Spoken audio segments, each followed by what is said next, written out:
Hi friend, সবাই কেমন আছো? আশা করছি সবাই খুব ভালো আছো। আমিও খুব ভালো আছি। দেখতেই পাচ্ছ আমি চলে এসেছি বোনের বিয়ের সন্ধ্যাতে।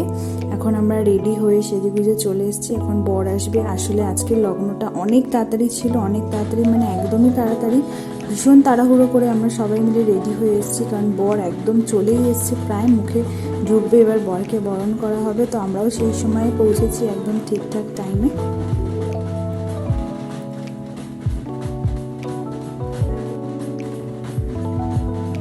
আমরা সবাই এখানে নাচানাচি করতে করতে আসছিলাম। প্রচণ্ড ভিড় হয়ে গেছে। আসলে ফটোগ্রাফার, আমরা যারা বরণ করবে, আমাদের মা কাকিমারা, মামিরা সবাই এখানে ছিল। তো অনেক লেট হয়েছে, 5 মিনিটের রাস্তা, তো আমরা আধ ঘন্টায় এসেছি সবাই মিলে নাচানাচি করতে করতে। এবার বরণের পালা, এবার বরকে বরণ করা হচ্ছে। এরপর আমাদের যেরকম রিচুয়ালসে বাঙালিদের বরকে বরণ করা হয় সেইভাবেই বরণ করা হয়েছিল। বরণ করে বরকে ভেতরে নিয়ে যাওয়া হয়েছে। আসলে যেহেতু তাড়াতাড়ি লগ্ন ছিল, তো সেই জন্য আমরা খুব বেশিক্ষণ ওয়েট করিনি। তারপরেই আমার বোনকে নিয়ে বাইরে আসা হয়েছিল ওরা আসার জন্য। ওকে অবশ্য পিড়িতে করে ওরকমভাবে নিয়ে আসা হয়নি, ও নিজে পায়ে হেঁটেই এসেছিল। ভীষণ সুন্দরভাবে ওর এন্ট্রিটা হয়েছিল।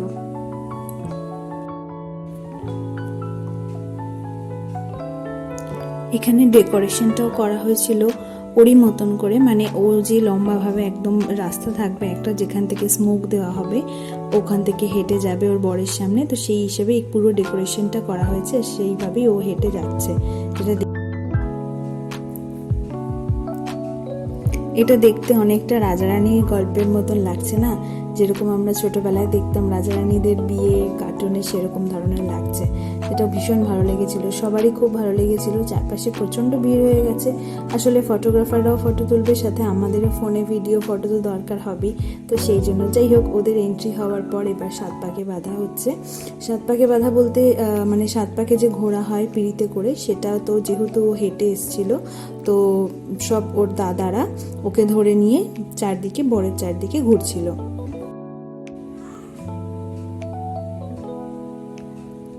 দাদাদের সাথে আমাদের জিজুরাও ছিল, ছেলের জিজুও ছিল আর মেয়ের জিজুও ছিল। আসলে আমি আগেই বলেছিলাম এটা হচ্ছে বাঙালি আর পাঞ্জাবি দুজনের মানে বিয়ে, তো ওদের রিচুয়ালসটা এখানে হয়নি। ওরা ওদের রিচুয়ালস অন্যভাবে আলাদাভাবে করবে, আর আমরা আমাদের মতন করে রিচুয়ালস করেছি। তো সেই হিসেবে দুজনের জিজু আর দাদারা 7 পাকে মেয়েকে নিয়ে ঘুরেছে। যেহেতু একা আমরা কাউন্ট করছিলাম, ইচ্ছা করেই আমরা ভুলভাল কাউন্ট করছিলাম যেন আরও বেশি বেশি করে হাঁটতে হয়।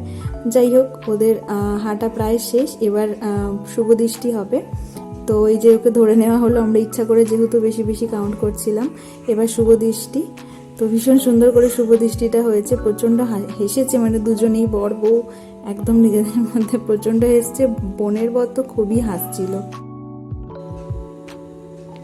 এরপর হয়েছিল মালা বদল। শুভদৃষ্টির পর মালা বদল হয়েছে।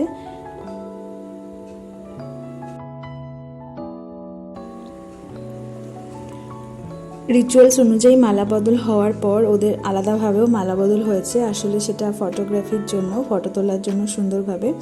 তো এই মালা বদল হওয়ার পর আগেই সেরকমভাবে স্মোক দিয়ে আর হচ্ছে দুপাশ থেকে এরকম বাজি ফাটিয়ে ওদেরকে আলাদাভাবে মালা বদল করা হয়েছিল, শুধুমাত্র ফটোগ্রাফি করার জন্য। আসলে ডেকোরেশনটা এত সুন্দর করে করেছিল, তো এইভাবে মালা বদল না করলেও হয়তো সত্যিই হতো না। তো খুব ভালো লাগছিল দেখতে, আর ফটোশ্যুটও করার জন্য, ভিডিও শ্যুট করার জন্য এভাবে আলাদা করে আয়োজন করা হয়েছিল। এরপর ওদের বিয়েতে বসেছে। বিয়েতে বসে বিয়ে সম্পূর্ণ হয়েছে খুব ভালোভাবে। সিঁদুর পরলে সত্যি মেয়েদেরকে একদম অন্যরকম লাগে, চেনাই যায় না। খুব সুন্দর লাগছিল আমার বোনকে। এরপরে সমস্ত কাজ শেষ হওয়ার পর আমরা চলে গেছিলাম সবার সঙ্গে দেখা করতে। আসলে এরকম অনুষ্ঠানেই সব আত্মীয় স্বজনদের সঙ্গে দেখা হয়। তারপর চলে গেছিলাম খাওয়া দাওয়া করতে। যেহেতু অনেক সন্ধ্যে লগ্ন ছিল, এসে আমরা কিছু খেতে পারিনি, তো প্রচণ্ড খিদে পেয়ে গেছে। এরপর চলে গেছিলাম সমস্ত স্টার্টারের কাউন্টারে। দেখতেই পাচ্ছ কত রকমের স্টার্টার আছে। তো তারপরে যাব হচ্ছে মেন কোর্স খেতে, তো সেটা একটুখানি পরে যাব। তো আজকের দিনটা আমাদের খুব ভালো কাটলো, সবাই মিলে ভীষণ মজা করলাম, ভীষণ আনন্দ করলাম।